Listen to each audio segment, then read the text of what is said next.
I booked a hotel and I took this man out. I experienced pregnancy differently. What I experienced during my pregnancy is not what another person will experience in their pregnancy. I started asking stupid questions like, can I be, is it normal for me to be late for 13 days? Be late for 20 days? My back, hair, and in and the middle, they suffered. Like it was like someone scraped my hairs out. I woke up, I wanted to pee, and I started dripping. Pins entering your spines. That's how I felt. I don't even know what it looks like. My X-ray where they told me that, oh, okay, you have what is wrong is an accumulation of fluid. A part of the scar was already like opening up, so that was where the liquid came out from.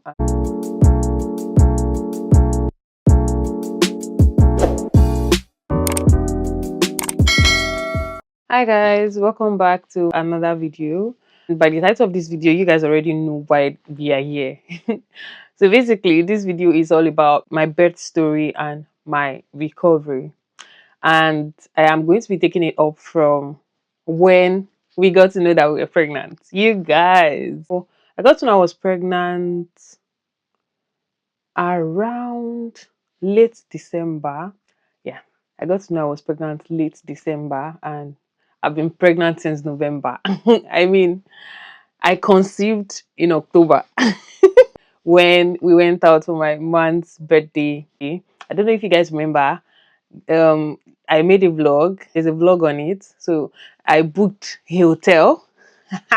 I booked a hotel and I took this man out to produce our child. Just wanted to make his birthday a memorable one for him. And yeah, we had the birthday. We enjoyed every bit of it. He enjoyed every bit of his birthday. I made sure of that. I did not know, and I'm a kind of person that I don't miss my period. That I have a regular cycle, so I don't miss my period. So obviously, if I did not see my period, I should know that something is wrong, right? So, um, everything happened in October. We had a wedding to attend, our friend's wedding, so we had to travel to Birmingham, and I packed pad. I went with pads. I went with pads. I just wanted to make myself comfortable because I feel I was having that PMS. So I felt like menstruation was on the way. So I packed everything. I went with my meds as well because I use meds when I'm on my period. So on getting there, I was like, this thing is not coming. Okay. Because I think we spent 2 nights there. So the first night I was like, okay, this is tomorrow is the wedding. So on the wedding day, I was just feeling the pain. Nothing was coming out. I used the panty liner, and you guys, this period was not coming. And it did not hit me at that point. It didn't hit me at that point. You guys, long story. My baby is crying. So it didn't hit me at that point till we got home. I was just concerned. I was worried. I was like, what's going on? My period is not always late. I have a regular cycle, like I said earlier. It's not always late. So what could be wrong? I start ChatGPT, Google became my friend. I started asking stupid questions like, can I be, is it normal for me to be late for 13 days? Be late for 20 days? And to be honest, Google will just give baby is crying. I realize crying. So Google will just give you whatever it is that you want to hear. I think that's what Google did for me at that point. So Google told me that I read it on Google that it's normal. It might be as a result of stress and all. So, and at that point, I was just I I was stressed from work. Yeah, I was stressed. Like I was not even myself mentally and all that during that time. And also coupled with the fact that we traveled, I don't know, everything was just somehow. So I felt like, oh, maybe it's the stress.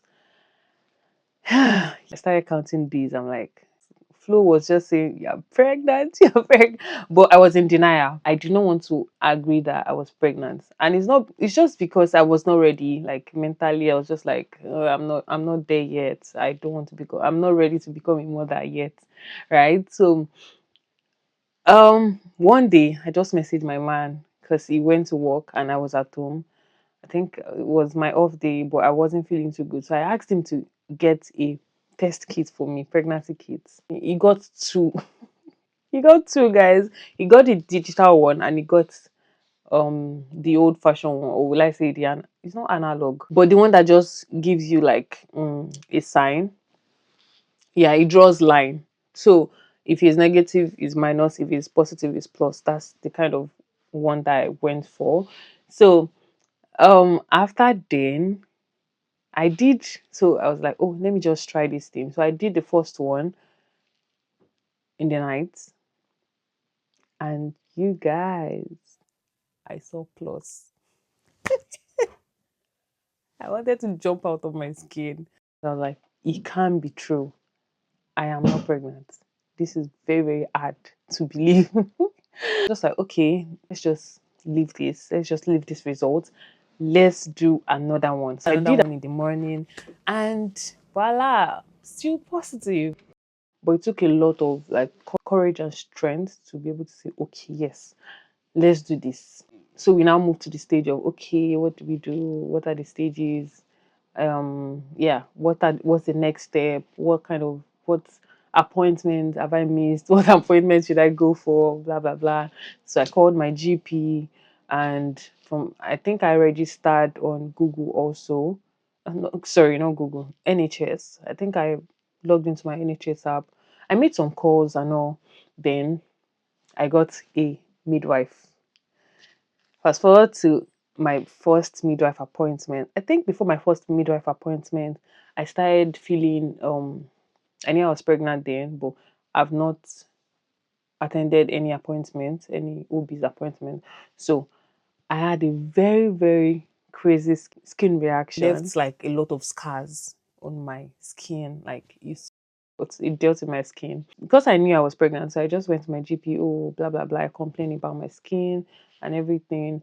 And they just gave me one cream to use because they were not sure of what was wrong. They're just like, oh, maybe it's because of pregnancy, blah, blah, blah. They were not certain of what was wrong, but they advised that I use a cream. Coupled with that cream, I used like black soap because there are different levels, local soaps that could work for skin reaction and all those things. Sha. Got that one. That one was sent from home for me, and I continued using that. And fast forward to my first midwife appointment, I went for that. Everything was fine, nothing special. Then I went for my dating scan. In my dating scan, I got to know the actual dates that I conceived. I didn't have my EDD then, but I got to know baby's growth and all. So it was like a scan, and yeah, we enjoyed every bit of it. Coming to the actualization of, oh, we're actually growing a baby. You know, there's this point, that oh, you're pregnant, but like you're not feeling anything, no kicks, no flutters, like your stomach is still like very flat and all. But when we saw baby in the monitor, that was the realization that we needed to see. So yeah, fast forward to um fast forward to my second third trimester, you guys, I battled with acid reflux. Nobody prepared me for that. It was really, really uncomfortable. I'm always restless at night, pelvic pain, back pain. You guys, pregnancy is not a joke. It's not a joke.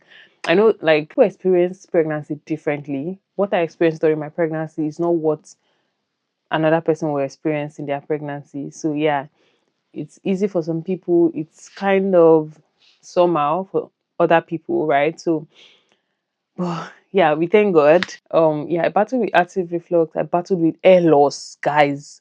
My front hair, my back hair, and in and the middle, they suffered. Like it was like someone scraped my hairs out of my scalp. Like it was that bad. I could not do some styles. At some point I was like, I need to cut my hair, but I was just like, okay, let me just keep it.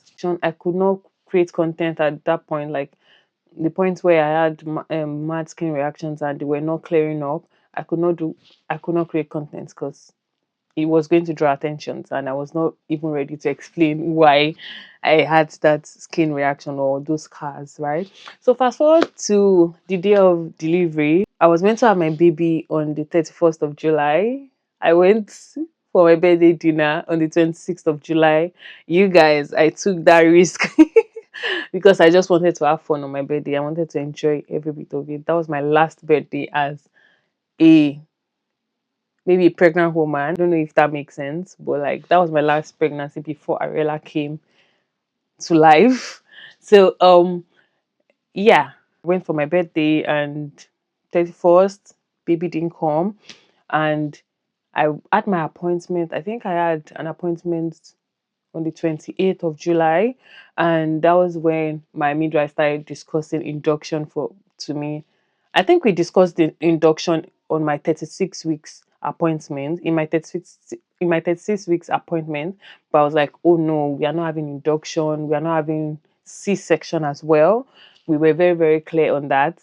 And yeah, they were like, fine, anything you want. So um fast forward to 28th of July, like baby's almost here. I think that was my 40 weeks appointment, and I was still keen on no induction. I don't want to see section as well, and I was trying everything. You guys, I started drinking raspberry leaves since I was 36 weeks.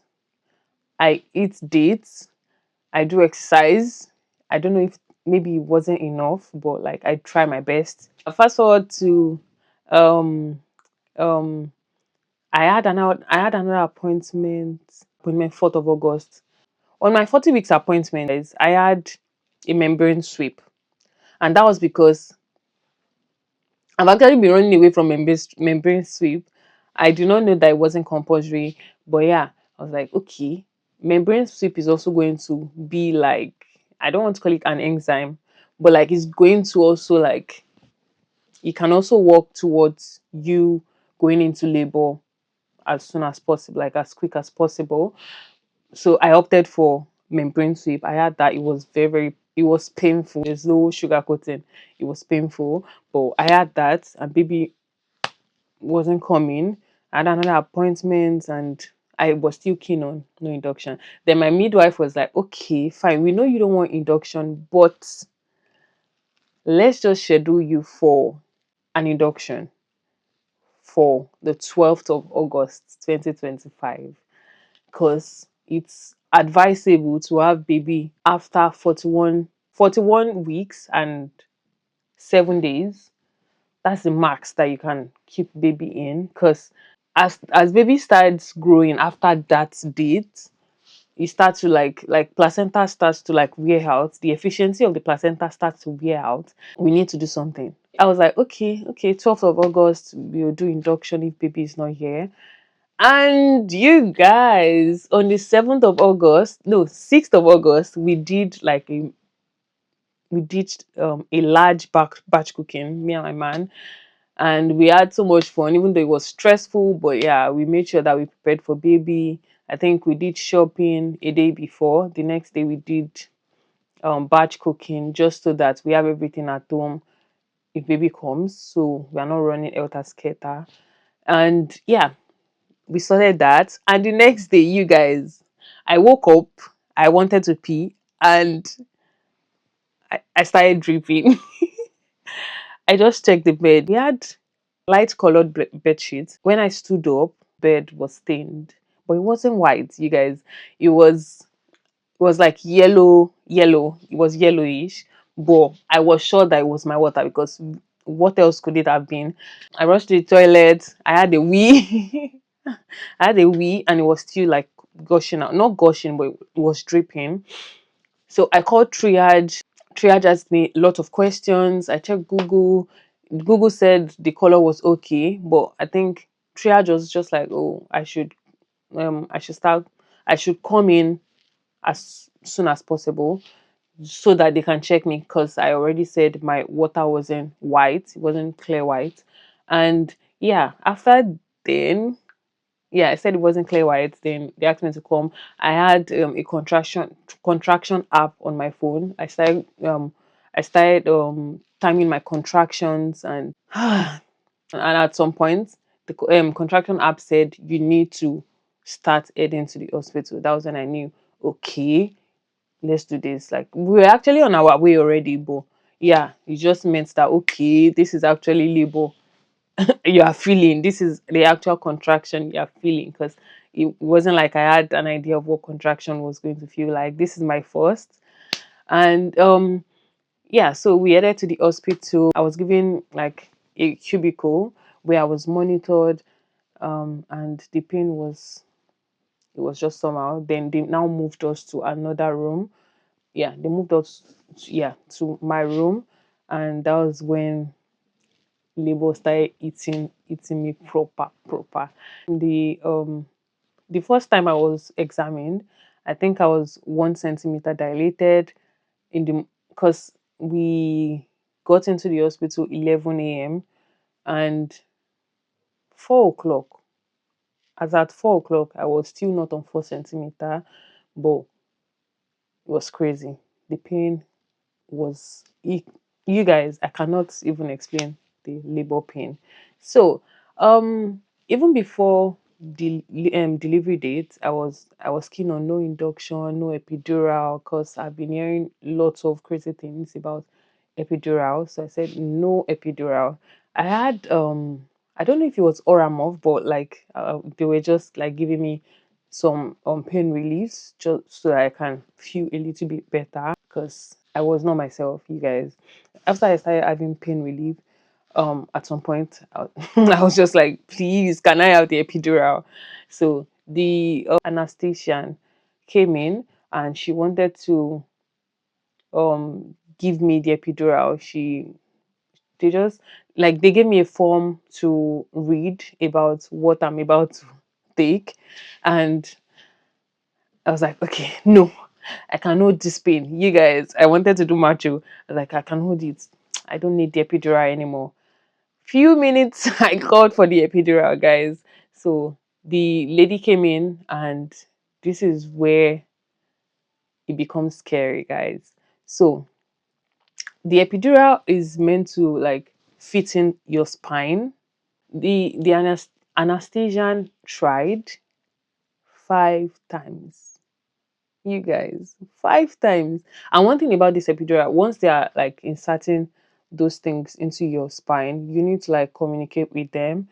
You guys, at some point I couldn't talk. I was just groaning. I was groaning. And they started putting that thing in my rib, in my spine, and it was really, really painful, guys. It was really painful. Blood, blood was gushing from my back. It was really painful. My man couldn't make video because he was not even himself, and they said recording isn't allowed. Like, you cannot record them while they are carrying out that kind of thing.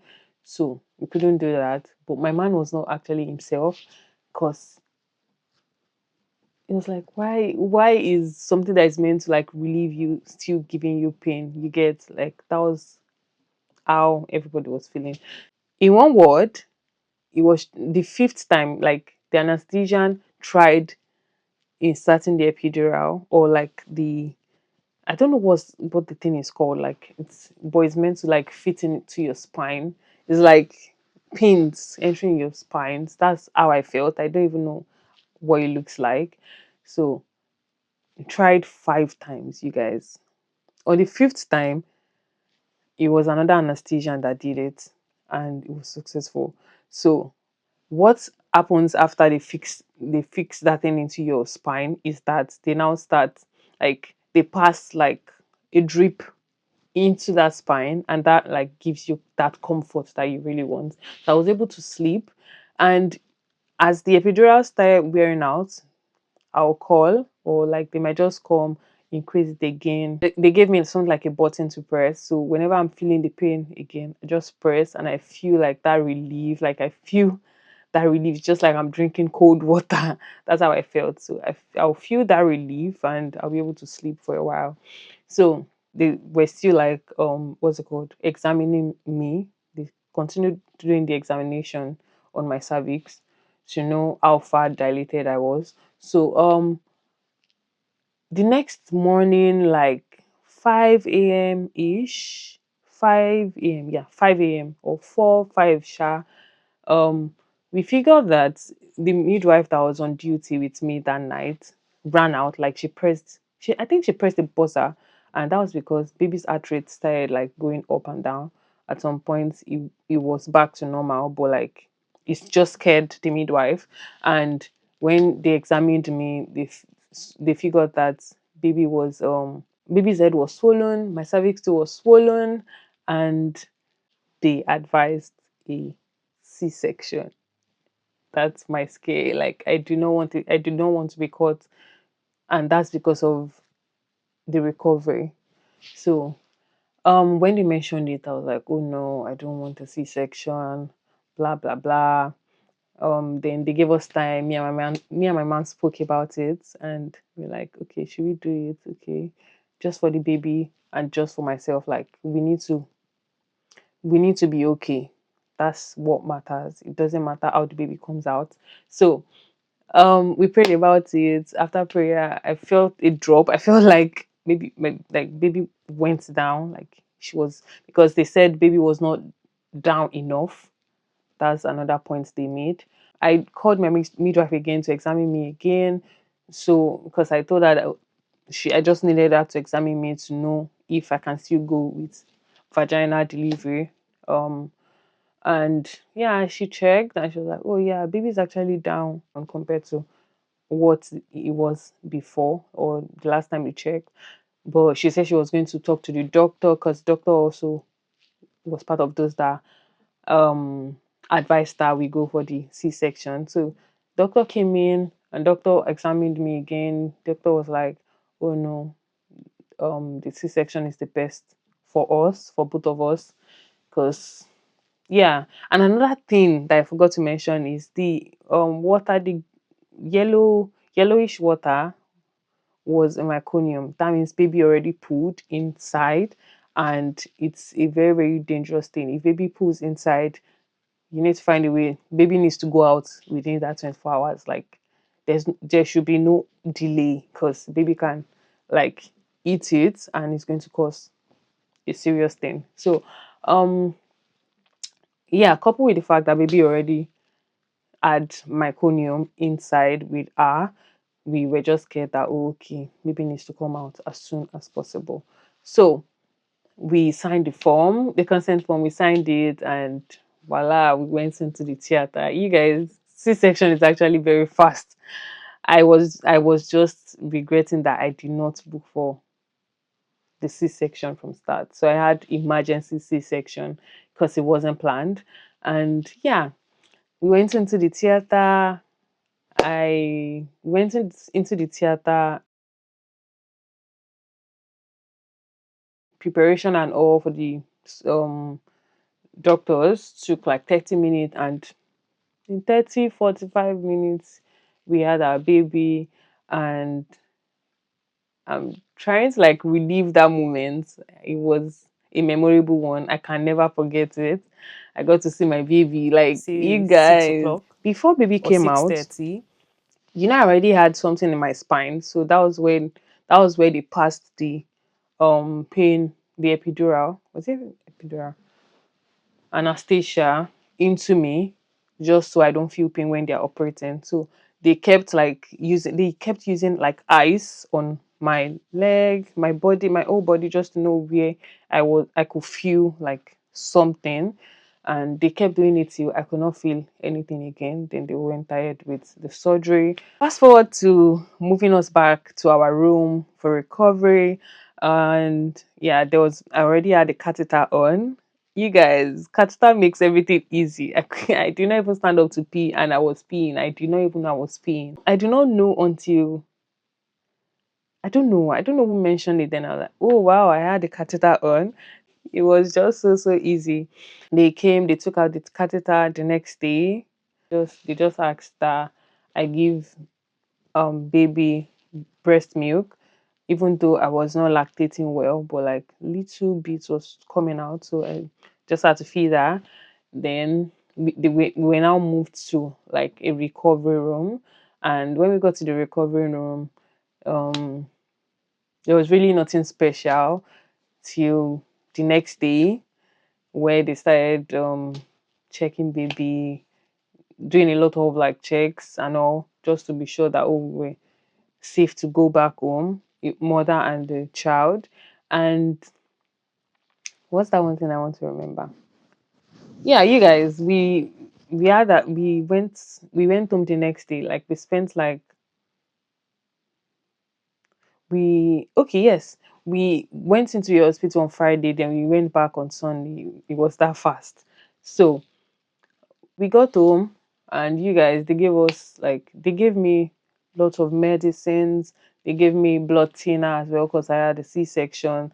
That was like the blood thinner is just for me to inject on the lower part of my belly, and that's to make sure that that thins out the blood, and I'm able to like flush it out of my body. And yeah, I started doing that. And after the day of Ariela's naming ceremony, that was the next Sunday, I went back to the hospital. And that was because I had part of my scar swollen. It was swollen, it was painful, and a part was swollen, and a part of my belly, like a side of my belly, was very sore and tender. I could not like I was finding it hard to like blow out gas. I was finding it hard to poo. So I was admitted into the hospital again. And this is a phase of the recovery that I don't even want to like remember. Like it was not a good one. So I was admitted. They started checking what could be wrong because they did not know what was wrong. So they had to carry out series of tests. And I was booked for an X-ray. You guys, I made short clips. Mind you, when I was going home, they said I could have my bath. And yeah, I had like a plaster on, not like a transparent plaster on, and that plaster was taken off, or like that cover was taken off on the fifth day. Yeah, fifth day post recovery or postpartum. So it was since that fifth day that I started having like reaction around that. I felt like something was like pinching me, but like it was not just visible. So I started seeing that swollen part, but I was like, oh, it's normal. Some of my friends that had C-section was like, oh, it's normal. It's going to go down. So I felt like it was a normal thing until the pain started becoming serious. So that was when I called triage that Sunday. I realized naming ceremony, and we went to the hospital that day. So this was the day I got into the hospital. Like I got admitted. I was given my room because they knew I was going to spend more than 1 day. So I was taking my antibiotics, I mean my meds at this point. So after a while, the extra people came to get me with a wheelchair, and that was what happened here. Fast forward to my x-ray, where they told me that, oh, okay, what is wrong is an accumulation of fluid. And yeah, that's the result of the x-ray. They placed me on antibiotics and pain reliefs, oral paracetamol, and some what's it called, antibiotics. And I was still having my blood thinner. So I was admitted into the hospital for I spent like 7 days in the hospital, guys. And it was the longest 7 days because I was in pain. I could not have my bath. I was just wiping my body, and it was really, really uncomfortable for me. I had to feed baby. At some point I couldn't feed. I could not feed her. We had to give her formula, and it was just painful, like because the pain was all around my stomach, and baby was going to rest on my stomach a bit if I was feeding her. So I could not stand up properly. I almost fell ill because my temperature went very, very high. My temperature went up. This is, I don't think I've done a proper introduction, but yeah, this is my third day in the hospital, and I came in because I was feeling very, my stomach was very, very sore. I mean, my belly was very, very sore and tender. It was affecting the way I was walking, and I also had like an inflammation, or let's say a lump, that was developing around my scar, my CS scar. And so I came in on Saturday, but I went back home because our house is like 12 minutes away from the hospital. Then I was asked to come like very early on Sunday. So we've been here since Sunday. Today is Tuesday. Hopefully we get discharged tomorrow. I mean, I feel relieved as we speak, because I was told, like, I did scan. I think, yeah, I did scan yesterday morning. I started seeing like drainings from that lump area in my stomach. So I'm currently on two types of antibiotics now that the microbiologist said were safe for me to use. Um, yes, I'm currently using antibiotics, pain reliefs, paracetamol, ibuprofen. Then I'm currently using Laxidol as well, because I've not opened my bowel since 3 days ago. Yeah, 3 days ago. So the doctor said that might also be a cause, because like two sides of my belly was uncomfortable. The one with the lump, which was not even as like painful as the other parts. So they said maybe as a result of me not opening my bowel and all sorts. I currently still have another Laxidol now to use, and even today I was feeling very feverish. My temperature spiked up and all, but I think we are getting better. Like, I feel well now. Pain has reduced compared to how it was like 2 days ago that I was here. So we thank God. Yeah, I just thought to like update you guys on what's going on, so you guys can be aware of why I'm back in the hospital after I was discharged. But yeah, I'll catch up with you guys, or like I'll keep updating you guys on what's up, what's going on. Bye for now. I want to have my lunch. Hi guys, this is day 4 in the hospital. I'm feeling better, not perfectly okay, but I'm feeling better. I can't wait to be discharged. Can't wait to go back home. I need to make my hair, I need to look good. And yeah, got so good. We went back home on the seventh day. And at that point, the liquid was already like coming out, was discharging. And they gave me like something called Pico. I made a video, like I did some short clips. Okay.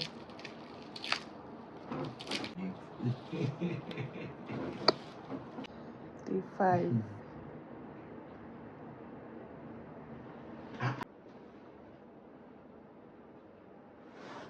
Going to like suck out the blood, or like the liquid around that part, and everything like close back, because the opening was, a part of the scar was already like opening up. So that was where the liquid came out from, and it went back to normal. So it took a while before I went back to having my bath, because I wanted to be sure that there was no opening at all, and I did not want any problem. I did not want to go back to the hospital. And yeah, I got so good. We are home, everybody's fine. Baby is growing. I realize growing well, and we've been doing exclusive. You guys, exclusive has not been easy, but yeah, we've been doing it. So that is what I came on here to discuss with you guys, to share my birth story and my recovery. I'm so glad that I'm able to share my story, from conception to delivery to post recovery. It has just been good. Like, it's not even by my might, because it wasn't any easy journey. But yeah, we thank God. I'll be all for now. I'm going to see you guys in my next one. But before that, make sure that you like this video. Subscribe if you're not subscribed to my channel, and I'll see you guys in my next one. Bye for now. Chico, the Chico.